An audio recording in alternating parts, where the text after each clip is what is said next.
Hi.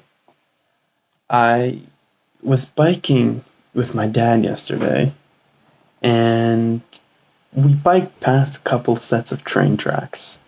And I remember it was at that moment that it hit me. Wow, tomorrow is Yom Hashoah. And it's a really, really foreign concept to me. The Holocaust, it's way beyond the scope of anything I've ever experienced. And it happened quite a long time ago. So I always find it meaningful, although I never had any concentration camp survivors in my family. I always find it meaningful to contact my grandparents who grew up in the USSR and see what, their perspective on it, their perspective on the Holocaust, their perspective on World War II. They have experiences. They lived through it. Their parents lived through it. And that's my way of trying to reflect and engage. And I invite all of you to commemorate this incredible tragedy. Thank you so much.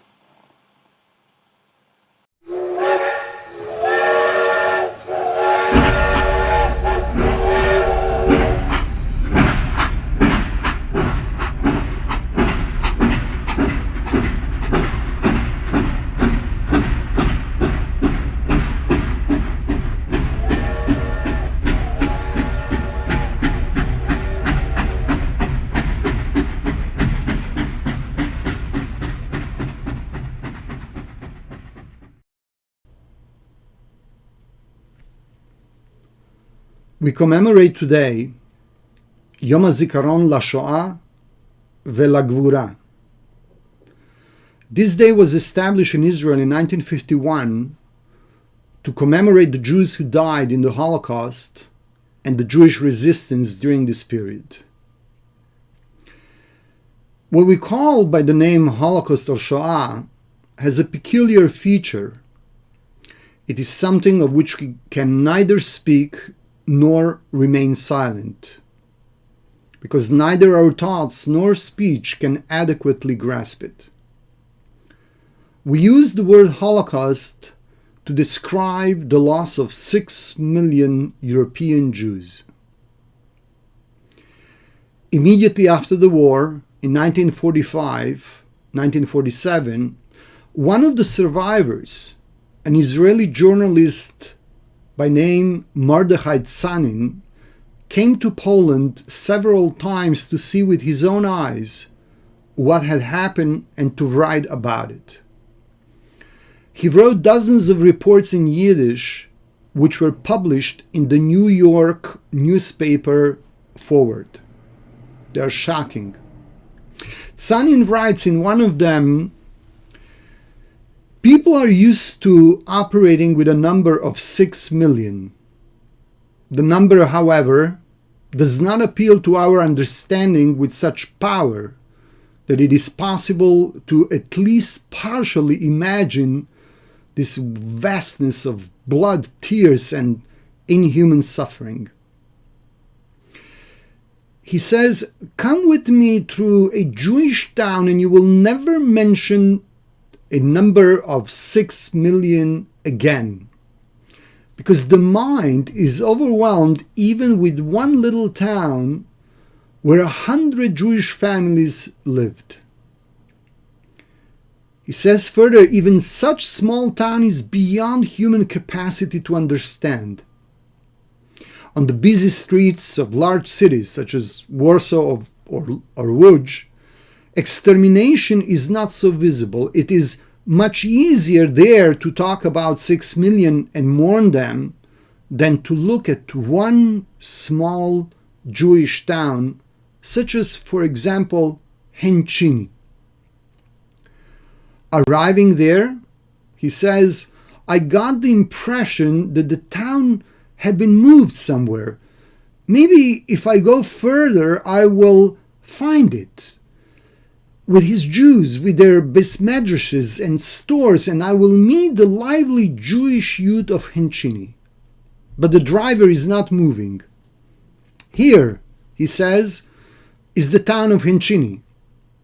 However, I do not see the town, but the ruins, the emptiness from which I feel fear, as if a black plague passed through the city. And furthermore, then I stop a peasant and ask about the synagogue. He answers briefly, "Earth took everything." "And where is the Jewish cemetery?" "Everything is a Jewish cemetery," he answers and runs away. One can neither speak nor remain silent about the Holocaust. Mordechai Tsanin writes that for people living in the mid-20th century, this was simply something completely unimaginable. How do we think and remember Shoah today? We are so distant in time. And especially you students at our wonderful school, so young and living in such a different world. Yet, our school is named in honor and memory of Holocaust survivors, Joseph and Ray Kushner. And our school commemorates the memory of the Holocaust victims and survivors with our Arya and Eva Halpern Library and Holocaust Study Center, which together with Cheryl and Charles Kushner Memorial Garden is at the heart of the RKYHS vision to remind the students of the Shoah and the Gvura. And therefore, it is important to learn about those times and those events. In 1933, Hitler comes to power. In 1936, Olympic Games in Berlin. And then 2 years later, in 1938, on November 9th and 10th, there is the Kristallnacht. And the world remains silent. In 1939, Germany invades Poland and the Second World War starts. And there is already nowhere to hide. It is too late. I invited Danny Bank to read a poem by Polish Jewish poet Tadeusz Różewicz. The poem is entitled Haskell. Haskell is a Yiddish version of a name Yecheskel. It is about a boy, an innocent young boy. He played with the kids hide and seek. He knew all the corners, nooks, and crannies. The world was like a pocket. So easy to hide in the hut, in the basement, in the attic, in the shadow, in the sun, like a mouse under a leaf. Germans came, with iron crosses, stood over people with black whips. Haskell, from one day to next, older, shrinking, diminishing, in his father's coat with a star on his sleeve, approaching the grave. On that day he wanted to hide, like a cricket in a little crack, so that no one should be angry that he is in the world. He did not breathe. All the good hiding places were opening up. All corners, all nooks and crannies gave him over to death. He laid like a worm on top of a hard wall. Red Sea hid him.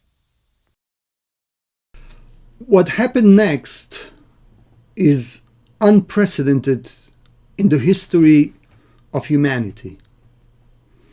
And I will just quote to you Raoul Hilberg, an important historian, perhaps the most important historian of the Holocaust. He says the following: The missionaries of Christianity had said, in effect, you have no right to live among us as Jews.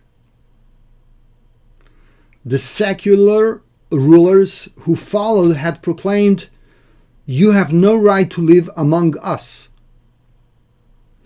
German Nazis at last decreed, you have no right to live. Conversion, expulsion, extermination. On January 20th, 1942, a conference took place not so far from Berlin, in Germany. It is called the Wannsee Conference. At the Wannsee Conference, a final solution, or better, final solution to the Jewish problem was decided. The fate of 6 million Jews of Europe. I invited Aaron Kaiser to read an excerpt from a poem by an American Jewish poet, Charles Reznikov.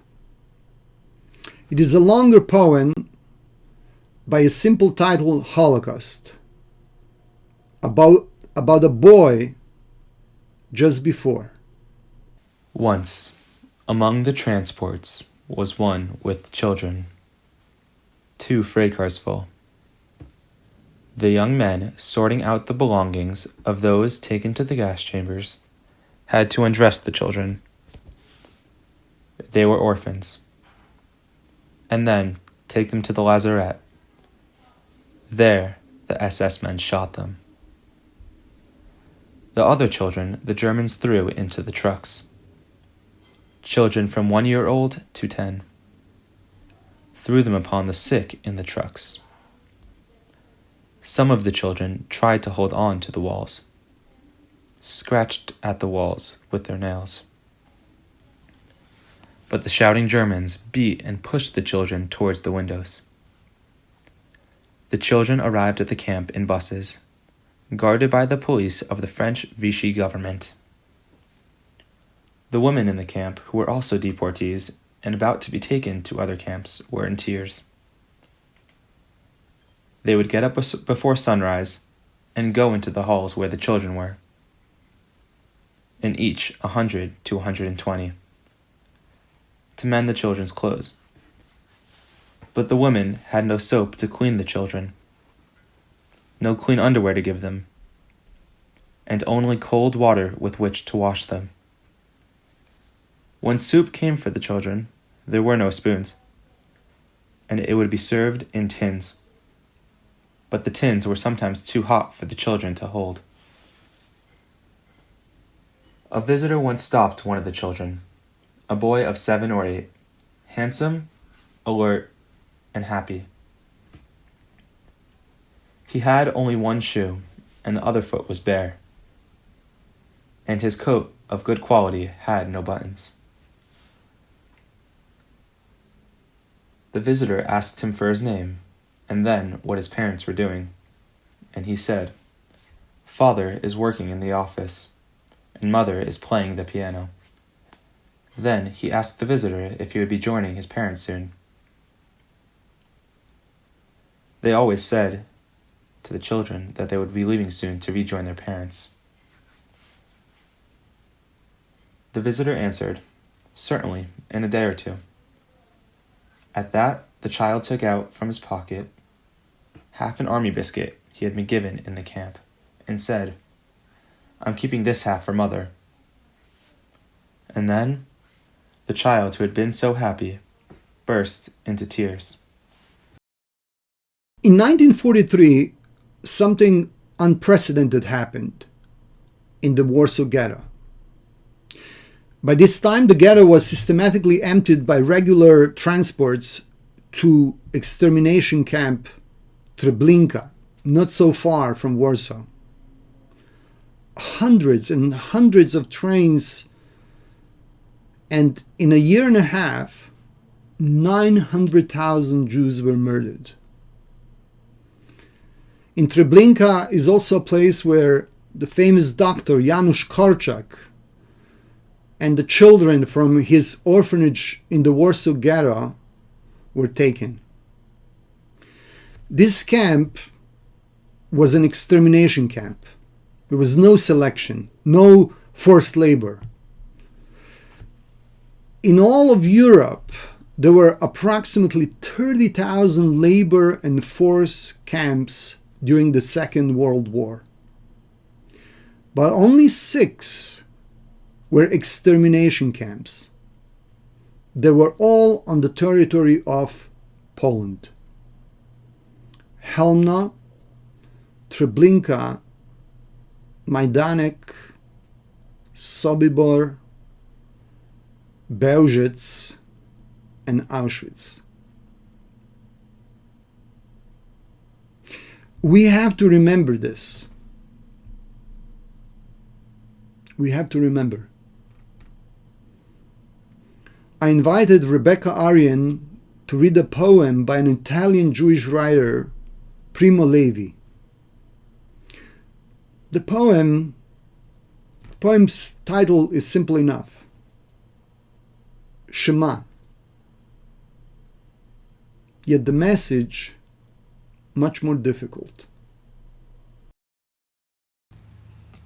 You who live secure in your warm houses, who return at evening to find hot food and friendly faces, consider whether this is a man who labors in the mud, who knows no peace, who fights for a crust of bread, who dies at a yes or a no. Consider whether this is a woman, without hair or name, with no more strength to remember, eyes empty and womb cold as a frog in winter. Consider that this has been. I commend these words to you. Engrave them on your hearts when you are in your house, when you walk on your way, when you go to bed, when you rise. Repeat them to your children, or may your house crumble, disease render you powerless, your offspring avert their faces from you. As I said at the beginning, Yom Hashoah was established to commemorate Holocaust victims and Jewish resistance fighters. The day falls on the 27th of Nisan. The 14th of Nisan was also considered, but it was in the end not decided because it is Erev Pesach. But why the 14th? In 1943, on that day, the 14th of Nisan, according to the non-Jewish calendar, it was April 19. And an uprising broke out in the Warsaw Ghetto. It was then and there that the Jewish resistance movement, which could only have a limited scope, manifested itself most strongly and most gloriously. In their wickedness, the Nazis were often carrying out operations in the ghettos on Jewish holidays. In Warsaw, people in the ghetto knew about it and prepared themselves. In the summer of 1942, during the so-called Great Action, for example, 300,000 were taken to Treblinka. That's when the young people in the ghetto said, enough. At the end of July 1942, the Jewish Fighting Organization was established.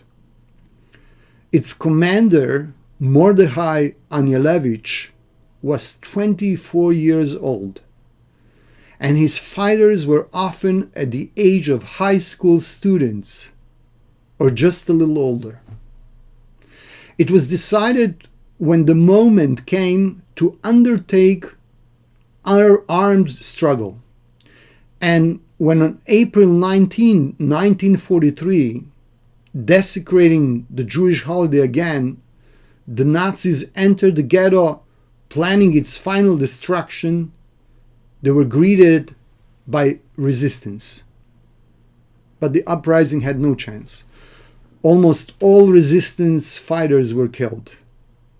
On May 16, 1943,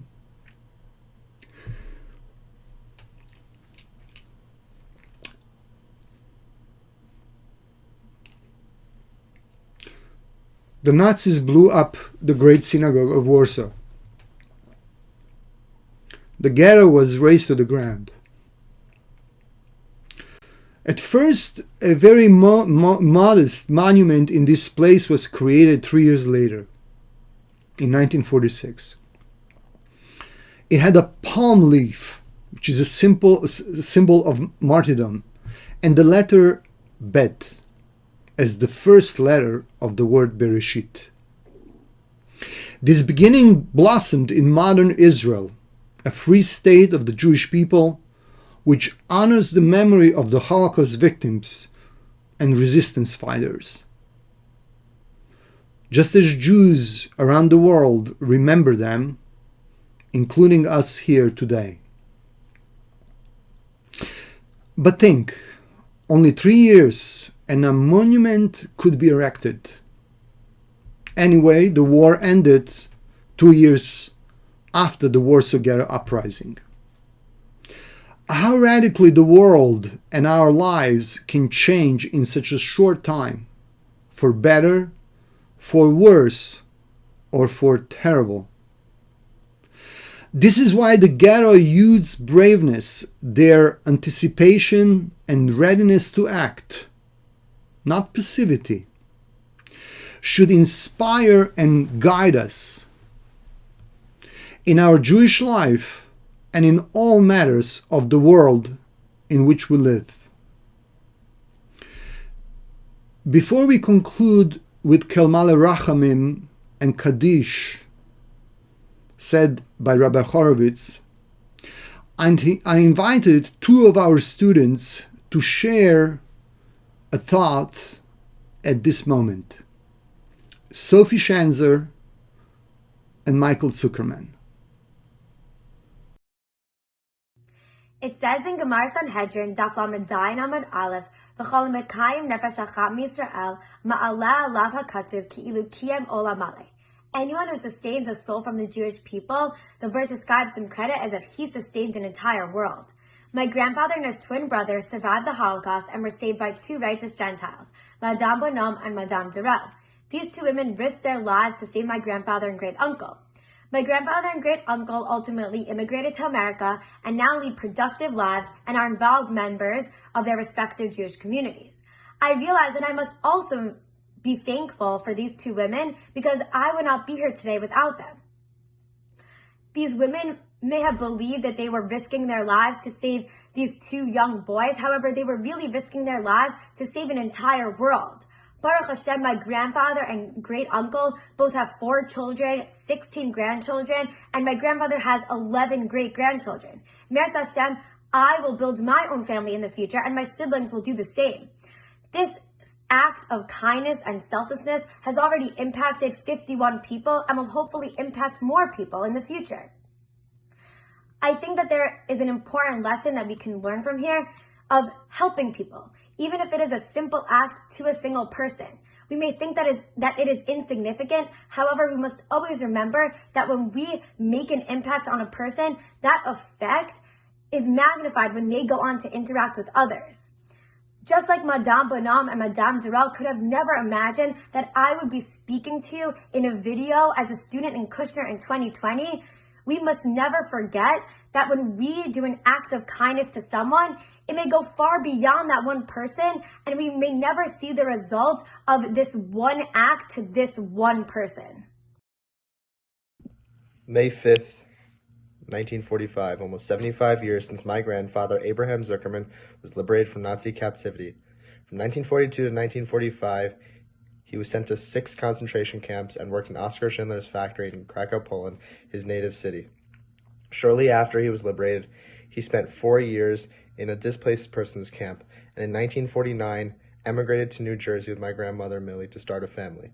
That family today consists of 10 grandchildren and 8 great-grandchildren. I am one of those grandchildren. Growing up around him, he would always like to sing songs, and whenever he and my grandmother would come over for a Shabbat dinner, we would always bench out loud in song, his favorite way to do it. Till this day, my family sings Birkat Hamazon out loud. Every week, I am reminded of him and all the sacrifices he made so that I could be here today to honor his legacy. After his passing, I was told that I, in fact, shared the same bar mitzvah parsha as him, Parshat Vayishlach. This hit me hard personally because he was never able to hear me read from the Torah. The last time I laid for him was Hanukkah 2013. I still remember that day sitting side by side in his home. I was truly in the midst of a living miracle, with the Hanukkah candles lit. On one end, a Holocaust survivor continuing the 2,000-year-old mitzvah of Neirut Hanukkah, and on the other, a 12-year-old kid laning his grandfather's bar mitzvah parsha as he once did in Poland 70 years ago. Legacy and Judaism were very dear to my grandfather. From naming streets after Oskar Schindler, who he credits his survival to us laning and benching together, we shall not forget where we came from, in my case, a Holocaust survivor. For anyone who has a connection to the Holocaust, whether it's a family member or someone who you may know, call them, talk to them, because you never know during this pandemic when you'll be able to see them again, and time is running out to do so.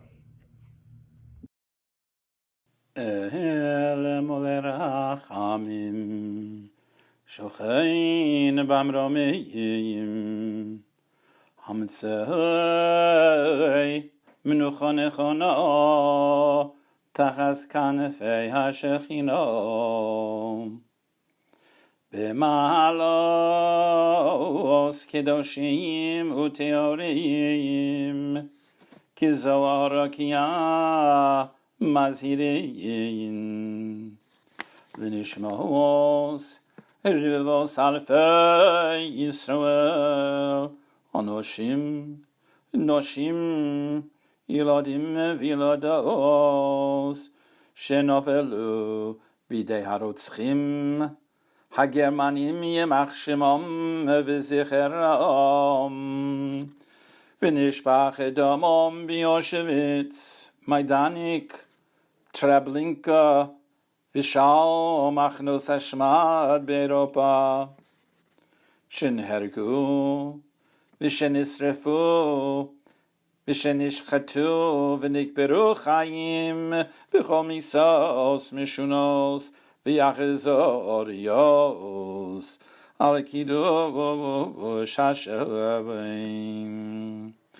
בגן עדן תהי מנוחסם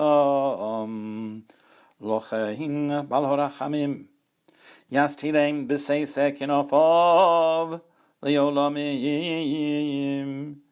ויצרור בצרור החיים את נשמתם אדוני הוא נחלתם וינוחו בשלום על משכבם ונאמר אמן. יסגדל ויסקדש שמי רבו ביעלמו דברו חירוסי וימליך מלכוסי בחייכון וביומייכון ובחיי דכל בית ישראל בגולה וזמן קריב ואמרו אמן. יהי שמי רבו מבורך לעולם וליומי עולמיו יזברך וישתבח ויספוע ויסרומם ויסנשא ויסהדר ויסעלה ויסעלו שמי דקודשו בריחו לילה מן כל ברכסו ושירסו תושבחסו ונחמסו דמירן ביעלמו ויאמרו אמן. יהי שלמה רבו מן שמעיה וחיים עלינו ועל כל ישראל ויאמרו אמן. עושה שלום במרומיו הוא יעשה שלום עלינו ועל כל ישראל ויאמרו אמן.